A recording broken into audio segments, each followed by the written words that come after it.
Goeiedag geliefdes. Vandag wil ek weer hê ons 'n bietjie na die evangelieboeke van die Bybel kyk en bietjie die evangelie bietjie opbreek en broodbreek met u aangaande Lukas 10. Ons lees Lukas 10 van die 30ste vers af. En Jesus antwoord en sê: 'n sekere man het afgegaan van Jerusalem na Jerigo en onder rowers verval. Geliefde, nou as ons die Bybel lees, dan lees ons nou hierdie storieetjie en ons dink aan 'n paar duisend jaar terug, waar daar nou iemand geloop het van Jerusalem, Jerigo toe, en toe het rowers hom oorval. Wat beteken dit vir my siel vandag, as iemand van Jerusalem na Jerigo toe gegaan het, en die rowers het hom oorval? Wat beteken dit vir my, as 'n vrou by 'n put gesit het, en vir Jesus water geoffer het om te drink, en Jesus het haar lewende water gegee om te drink? Wat beteken dit vir my, as Dawid vir Goliat met 'n klip tussen die oë gegooi het, en hom onthoof het? Wat beteken dit alles vir my? As Jesus fisies op water geloop het, wat beteken dit? As Jesus gebore was, en hy maak siekes gesond, wat beteken dit vir my? As hy aan die kruis gesterf het, wat beteken dit vir my? Maar ons maak so groot storie daarvan, maar ons neem nie die betekenis daarvan uit, om dit te kan lewe nie. Dis die probleem.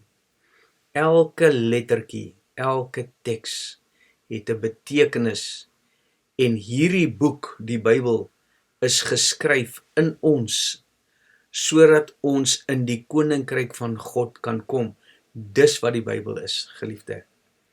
En daarom, geliefde, wil ek net hê u moet mooi verstaan. As jy hierdie Bybel op 'n natuurlike manier verstaan, soos 'n redelose dier van die veld, sal jy ten gronde gaan.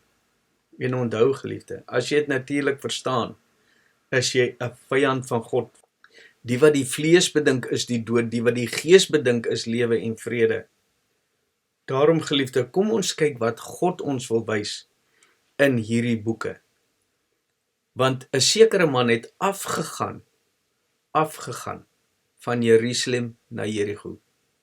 Hy sê, Jerusalem daarbo, die moeder van ons almal. Jerusalem is nie bo ergens nie, geliefde. Dis dieselfde met as ons lees van Sarah en Hagar. It's an allegory. Daar was nie werklike Jerusalem nie, daar was nie werklike Kanaan nie, daar was nie werklike Sinai nie, daar is nie werklike Sion nie. Hy sê, it's an allegory. En Sion staan vir Jerusalem, daarbo, die vrye en die slaaf. En dis wat ons is, as ons uit Jerusalem uitgebore is.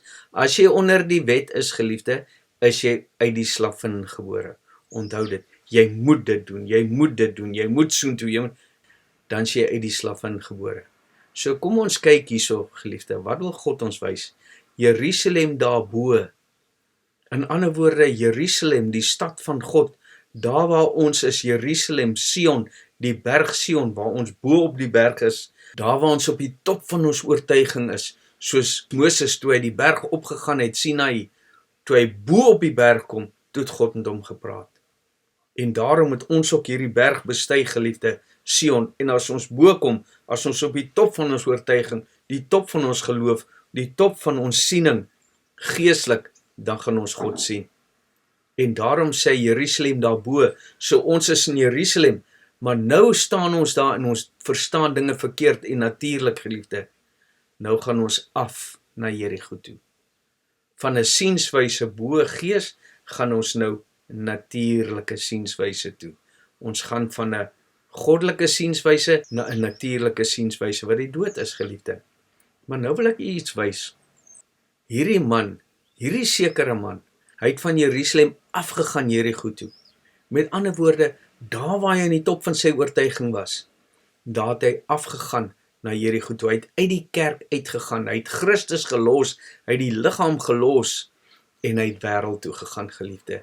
Hy het weer deel gehad aan wêreldsdinge. En daarom het die rowers hom oorval. Maar ek wil net vir u iets wys, geliefde. Hy sê, maak vir jou skatte in die hemel bymekaar, waar mot en roes nie kan verniel, en diewe inbreek en steel nie. Wat beteken dit? Ons wat natuurlik dink, Ons dink, o nee, dis hierdie natuurlike aarde met die natuurlike Mercedes-Benz en die natuurlike mooi huis en die natuurlike geld. Geliefde, niks in die Bybel is natuurlik nie. Dis alles gees hoe om u siel vry te maak van u vleis. Want vlees en bloed kan die koninkryk van God nie ingaan nie. So ons moet die siel vrymaak van die vleis en dit is om op te vaar in hoër hoogtes. Dit is om op te vaar in verstaanbaarheid. Dit is om nader te kom aan God wat bo is, nie daarbo nie. 'n hoër sienswyse. Hy is bokant ons is onder op die aarde, ons bedink natuurlik. So wat ek wys is dat die man het sy skatte op die aarde bymekaar gemaak, geliefde. Want as hy sy skatte in die koninkryk van God bymekaar gemaak het, in die hemel, sou die rowers hom nie kon oorval en sy besitting steel nie. Hulle sou nie sy klere kon uittrek nie. Wat is die kleed, geliefde? Dis Christus. Ons moet bekleed wees met Christus. En hulle het sy kleed gesteel en hulle het hom geslaan. Nee. So, wat wys God ons hierso? Ons moet Jerusalem toe, ons moet op na Jerusalem toe en daar moet ons bly. En as ons in Jerusalem is, dan moet ons skatte in die koninkryk van God bymekaar maak. Ons moet nie al hierdie kennis bymekaar maak, geliefde, en dit hier op ons aarde hou en dink ons is slimmer as die een en die een is slimmer as die ander een. Dit wat ek leer, moet ek lewe en dit is wat ek u wil leer vandag. Hoe om u skatte in die koninkryk van God bymekaar te maak. Hierdie is nie natuurlik nie, dis geestelik, geliefde. Kom ek wys u. En die rowers het hom oorval en nadat hulle hom uitgetrek het, met al die woorde, sy geestes, en wat is die rowers, geliefde? Die rowers is my gedagtes. Dis dieselfde met die voëls van die hemel wat gekom het en die saad opgepik het in Lukas 8. Want die saad wat langs die pad geval het, die voëls van die hemel kom en opgepik, en toe sê die Here, toe hy die gawe verduidelik, toe sê hy vir hulle, dit is die duiwels wat in julle is. Want die saad, geliefde, waar is die aarde? As die saad, want hy sê, toe hulle hom vra, wys vir ons, hoekom praat jy in gelykenis met ons? Toe sê, aan julle is gegee om die verborgenhede van die koninkryk van God te verstaan, die ander nie. Die saad is die woord van God. Nou geliefde, as die saad die woord van God is, en ek gee jou 'n klomp sade in die natuur, waar gaan jy dit saai? In die aarde. So as ek die saad Christus in my het, die woord van God, en ek saai dit, ek praat dit, waar gaan ek dit saai? Op die aarde, op jou verstand, is dit nie? En dit is hoekom ons die Bybel geestelik moet verstaan, sodat ons weet wat God ons leer, sodat die rowers ons nie sal oorval nie. Geliefde, maar kom ons gaan verder. Nadat hulle hom uitgetrek en geslaan het, gaan hulle weg en laat hom half dood lê. En bygeval, jy sien geliefde, dis ook dinge wat ons moet kan verstaan. As ons broers en susters geval het langs die pad, dan moet ons baie versigtig wees hoe ons hulle hanteer. Die 31ste versie. En bygeval het 'n priester met daardie pad afgekom. In die Engelse Bybel sê hy by chance, per toeval, het ek daar verbygeloop. Per toeval het die priester my in die winkel gesien en toe loop hy 'n ander pad. Nee, ek wil jou nie groet nie. Jy's nie van my, want hy het geval. Niemand kan sien dat daai persoon het seer gekry nie, nee. Omdat ons natuurlik dink, ons kyk na die vlees. En daarom raak ons van die duiwel, geliefde, as ons hierdie goed op 'n natuurlike manier verstaan, soos die redelose diere van die veld, Judas 1, van die 10de vers af. Maar kom ons gaan verder. Die priester het op daardie pad afgekom, en toe hy hom sien, gaan hy ander kant verby, nee. Ons praat nie met hom nie, hy kom nie meer kerk toe nie, nee. Dis presies wat die mense doen in die kerk, geliefde. Dis presies wat mense doen in 'n dogma, geliefde, nie in die kerk nie. Die kerk is Christus. Die Samaritaan, hy is Christus. Kom ons kyk daarna. En net so het ook 'n Lewiet by die plek gekom en hom gesien en ander kant verby gegaan. Selfde ding, nee. So dit is hoe jy kan onderskei. Is ek 'n Lewiet? Is ek een van daai priesters? Watter priesters? Die oorgesteldes van Israel, geliefdes. Hulle kom van Jerusalem af, maar hulle maak mense net dood.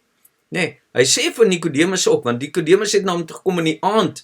Toe sê hy vir Nikodemus, jy's 'n leraar in Israel en jy verstaan hierdie dinge nie? Jy weet nie om weergebore te word nie? Jy weet nie om God te dien nie?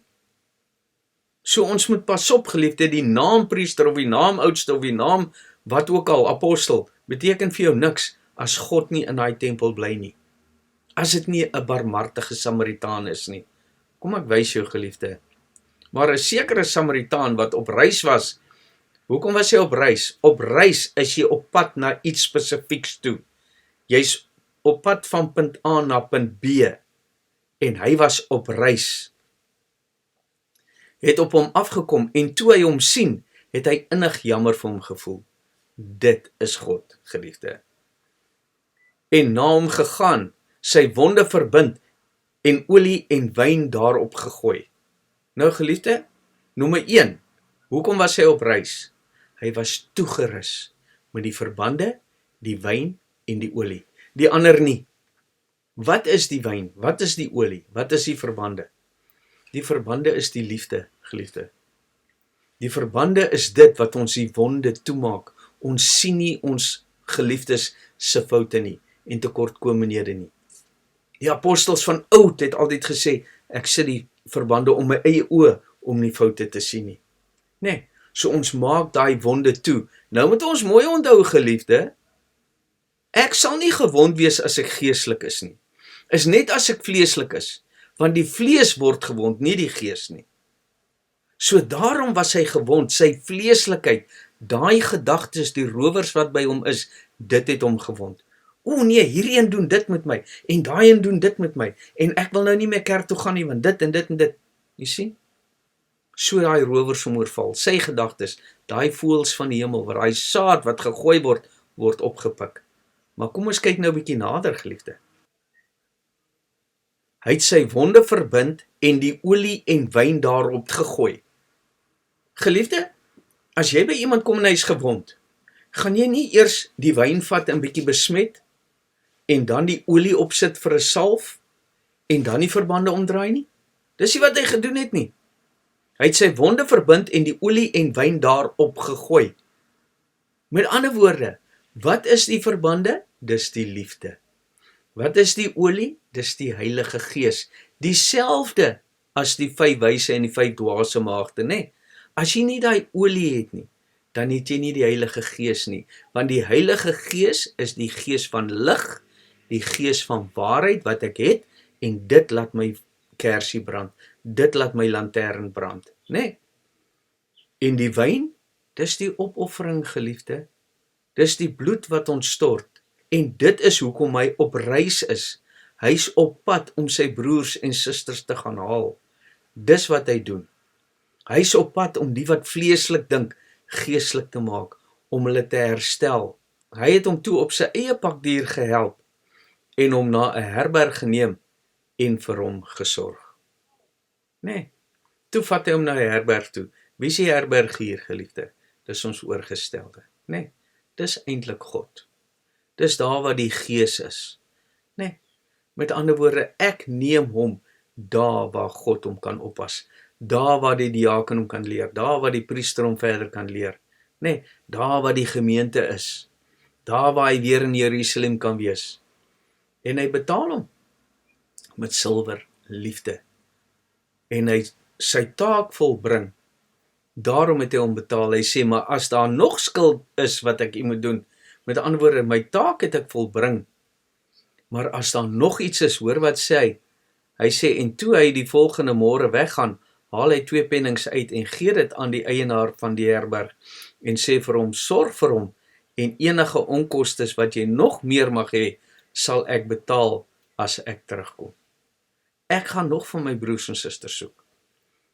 En as daar nog iets is wat jy wil hê ek moet doen, sê dit vir my, ek sal dit doen. Vader, as daar nog iets is wat ek moet doen, sê vir my, ek sal dit doen. En daarom, geliefdes, is dit so belangrik om hierdie goed geestelik te verstaan en evangelisties. Dit wys u hoe om nie te wees nie en hoe om te wees.